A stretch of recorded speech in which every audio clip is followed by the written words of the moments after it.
J'ai choisi pour vous un texte dans l'évangile de Matthieu, au chapitre 15, à partir du verset 21, je vous le lis. Jésus se retira dans le territoire de Tyr et de Sidon.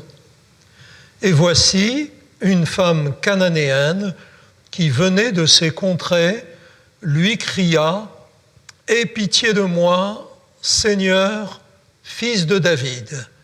Ma fille est cruellement tourmentée par le démon. » Il ne lui répondit pas un mot, et ses disciples s'approchèrent et lui dirent avec instance « Renvoie-la, car elle crie derrière nous. » Il répondit « Je n'ai été envoyé qu'aux brebis perdues de la maison d'Israël. » Mais elle vint se prosterner devant lui, disant « Seigneur, secours-moi. » Il répondit « Il n'est pas bien de prendre le pain des enfants et de le jeter aux petits chiens. » « Oui, Seigneur, dit-elle, mais les petits chiens mangent les miettes qui tombent de la table de leur maître. » Alors Jésus lui dit, « Femme, ta foi est grande, qu'il te soit fait comme tu veux. » Et à l'heure même, sa fille fut guérie. Voici le récit d'une étrangère qui a obtenu de Jésus ce qu'elle désirait, la délivrance de sa fille, par la prière insistante, par une prière persévérante présentée avec beaucoup d'humiliation. J'ai dit que cette femme est une étrangère parce que le texte précise que Jésus s'est retiré des lieux qu'il fréquentait habituellement et où il prêchait la bonne nouvelle du pardon et du salut, et qu'il est venu dans ce territoire de Tyr et de Sidon, qui était un melting pot de population. C'est un territoire dans lequel se mélangeaient diverses origines. Cette femme elle-même étant cananéenne, un autre évangile, celui de Marc, précisant qu'elle était syro-phénicienne. Donc, elle était cananéenne, elle était syro-phénicienne, elle parlait la langue de Jésus, elle a su se faire comprendre, Jésus parlait l'araméen. Cette femme, à elle seule, était, entre guillemets, une mondialisation. Vraiment, Jésus est venu en territoire étranger et cette femme était étrangère au peuple d'Israël, au peuple élu de Dieu. C'est ce que la Bible nous dit concernant Jésus et concernant les hommes. Jésus a quitté son ciel de gloire où de toute éternité, il vivait à l'égal de Dieu. Il l'a quitté et il est venu sur la terre des hommes. Jésus est venu dans un premier temps visiter le peuple d'Israël car Dieu désirait s'adresser en priorité à ce peuple, mais ensuite, à partir du moment où il a donné sa vie, qu'il a été crucifié, qu'il a donné ses dernières instructions à ses disciples et qu'il est reparti au ciel auprès de Dieu, à partir de ce moment-là, sur les instructions qu'il avait laissées, les apôtres, les disciples de Jésus, puis au fur et à mesure des années et des siècles et des millénaires, les membres de l'Église de Jésus-Christ tout entière sont allés vers toutes les nations. En effet, Dieu adresse la bonne nouvelle du pardon, de la délivrance et du salut à quiconque quelle que soit son origine ethnique, quel que soit son niveau social, son niveau de richesse ou de pauvreté, ou son niveau d'instruction. Seulement voilà, pour beaucoup d'entre nous, nous étions, ou nous sommes peut-être encore, étrangers à Dieu, étrangers à la Bible peut-être, que nous ne connaissons pas, que nous n'avons pas lu, que nous n'avons pas étudié. Peut-être avons-nous quelques notions parce que nous en avons entendu parler, plus ou moins justement, ou parce que nous l'avons effleuré, nous sommes restés étrangers au plan de salut de Dieu pour l'humanité. Peut-être sommes-nous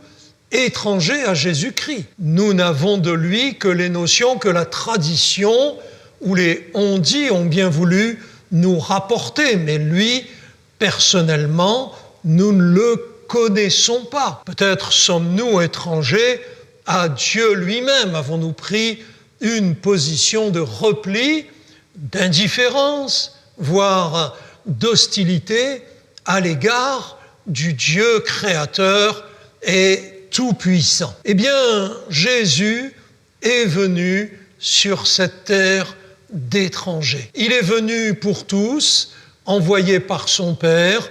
La Bible dit que Dieu nous a tellement aimés qu'il nous a envoyé Jésus. Il a envoyé Jésus au monde entier, ce qui fait que qui que nous soyons, qui que vous soyez, Jésus est venu à vous aujourd'hui simplement par le biais de cet enregistrement, de cette vidéo. Devrions-nous rester étrangers à Jésus, étrangers au plan de salut de Dieu réalisé par Jésus à la croix de Golgotha, alors qu'il a fait le premier pas vers nous? Eh bien, voyez-vous, cette femme étrangère qui avait un lourd problème, dont nous allons reparler dans un instant, cette femme étrangère a fait le pas, elle est allée elle-même vers Jésus. Et le texte nous dit, une femme cananéenne qui venait de ces contrées, Tyr et Sidon, marchait derrière Jésus et lui adressait une prière instante, est-il dit. Pas une prière superficielle ou du bout des lèvres, mais une prière du cœur. Si je puis me permettre, une prière des tripes, de tout son cœur, de toute sa force, elle s'est adressée à Jésus. Le problème qu'elle avait, c'est que sa fille était tourmentée. Je ne sais si elle était gravement malade, je ne sais si elle avait des crises apparentées à des crises d'épilepsie, je sais si elle ne souffrait de fièvre, cela n'est pas spécifié. Elle a traduit la souffrance de sa fille en ces mots: « Ma fille est cruellement tourmentée par le démon. » Tourmentée, cruellement tourmentée. Ces deux mots traduisent la souffrance de cette fille et par contre-coup la souffrance de sa mère. Mère et fille devaient avoir une relation fusionnelle, comme souvent la mère et la fille dans des conditions normales. Je l'imagine facilement, puisque cette dame a osé s'adresser à un juif, s'adresser à un étranger qu'elle appelle Seigneur, comme on appelle Dieu, et qu'elle appelle fils de David, comme on appelle le Messie lui-même. Sans doute avait-elle entendu parler de Jésus, sinon elle n'aurait pas utilisé ces termes. Jamais elle n'aurait appelé Seigneur un étranger. Jamais elle n'aurait appelé quelqu'un fils de David. Littéralement, le Messie envoyé par Dieu pour le salut du monde, mais elle l'a fait. Et peut-être nous aussi, vous aussi, avez-vous entendu parler de Jésus? Avez-vous un jour ou l'autre, par quelque moyen, quelque biais que ce soit, entendu plus ou moins parler de Jésus? La Bible nous enseigne exactement sur la personne et sur l'œuvre de Jésus. Jésus est le seul médiateur entre Dieu et les hommes. Ce n'est pas moi qui le dis, c'est Paul, Saint Paul, qui le dit dans la Bible.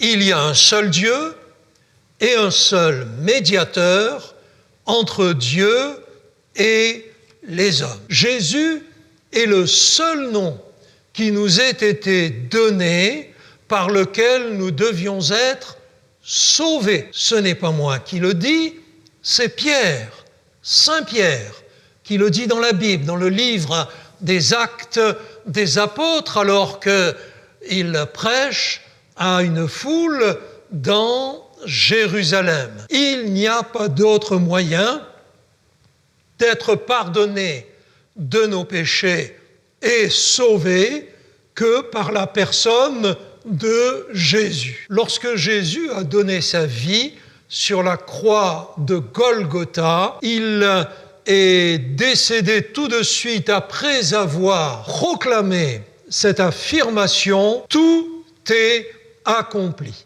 Personne d'autre n'a donné pour nous sa vie sur la croix que Jésus, où il a tout accompli pour notre pardon, pour notre délivrance et pour notre salut. Voilà qui est Jésus. Il est le Messie, le Christ, c'est-à-dire l'envoyé de Dieu. Dieu nous a envoyé Jésus pour nous sauver, à condition que nous l'acceptions comme médiateur, comme Seigneur, comme Sauveur. Et cette femme, semble-t-il, avait certaines lumières au sujet de la personne et de l'œuvre de Jésus. Je voudrais faire une petite parenthèse pour celles et ceux qui, plutôt que de s'adresser directement à Jésus dans leur prière, s'adressent à d'autres personnes du passé, personnes sans doute respectables, quelquefois remarquables par leur foi. Je voudrais faire remarquer que là, cette femme qui s'est adressée directement à Jésus a été repoussée par les propres disciples de Jésus. Je vous lis le texte, c'est au verset 23. Ses disciples s'approchèrent de lui et lui dirent avec instance « Renvoie-la, renvoie-la, car elle crie derrière nous. » En fait, le seul à qui nous devons adresser nos prières, c'est Jésus lui-même. Autre remarque, Jésus n'exauce pas la demande, la prière de ses propres disciples.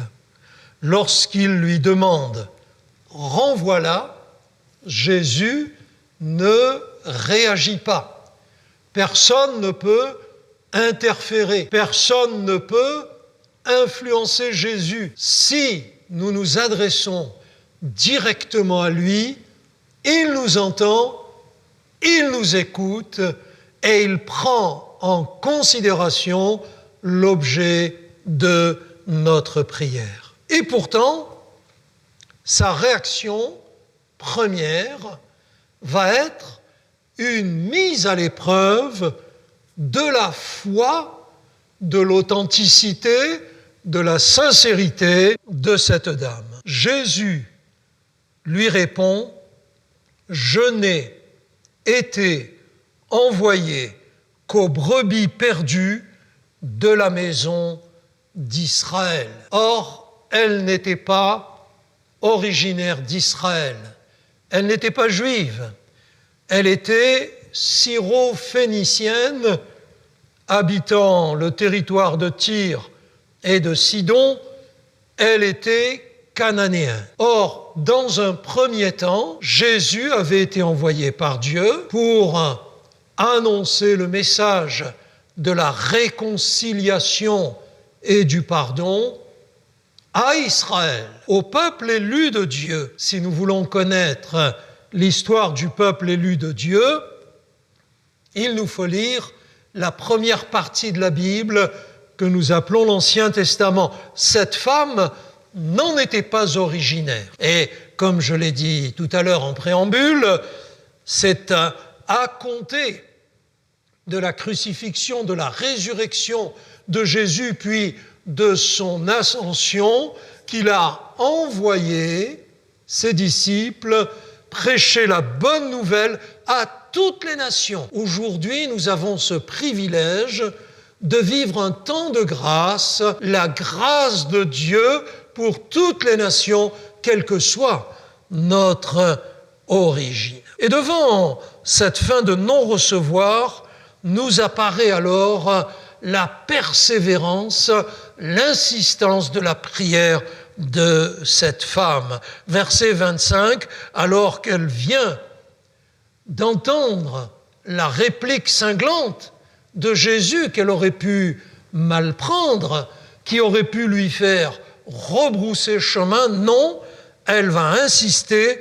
Il est écrit au verset 25, elle vint se prosterner devant lui, disant « Seigneur, secours-moi ». Nouvelle réponse négative de Jésus, il répondit « Il n'est pas bien de prendre le pain des enfants et de le jeter aux petits chiens ». Il faut que je vous rappelle qu'en Orient, le terme « chien » peut être la pire des insultes. Si quelqu'un se fait publiquement traiter de chien, les choses peuvent rapidement dégénérer et se finir très mal. Or là, manifestement, c'est la réponse de Jésus à cette femme. Nous sommes Israël et vous êtes les petits chiens qui se tiennent sous la table. Et c'est là où nous mesurons, en plus de l'instance, en plus de la persévérance, de la prière de cette femme, son humilité. Son humilité. Oui, répondit-elle, mais les petits chiens mangent les miettes qui tombent de la table de leur maître. Elle en est à considérer, et publiquement, car là Jésus est entouré de ses disciples, que les miettes du maître suffiraient à résoudre son problème. Voyez-vous, quelquefois, je crois que nous nous approchons de Dieu avec plus d'orgueil et de suffisance que cette dame. Nous prions comme si les choses nous étaient dues. Or, Dieu ne nous doit rien. Il est le Créateur, il est le Dieu infini. Il a tout créé. Nous sommes comme des poussières perdues dans l'univers.